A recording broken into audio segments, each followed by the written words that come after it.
AI is now designing logos, creating social media posts, and even building app interfaces. But the real question is, can it actually replace designers? In this video, I'm testing 3 powerful AI tools for logo design, social media design, and UI/UX design. And at the end, I'll tell you the honest truth. Are these tools actually useful or just hype? First, I tested logo design using Luca. I entered a simple brand name, and within seconds, it generated multiple logo options. At first glance, the designs look clean and professional, but when you look closer, they feel a bit generic.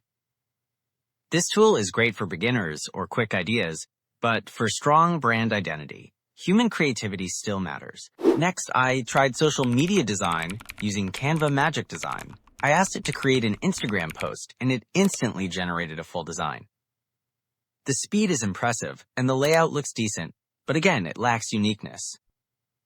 It's perfect for quick content, but not ideal if you want something truly standout. Then, I tested UI design using UiZard.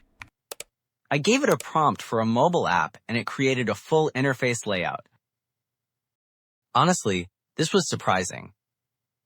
The structure is solid, and it saves a lot of time, but real UX thinking and user psychology still need a human designer. So can AI replace designers? The answer is no. But designers who use AI will definitely replace those who don't.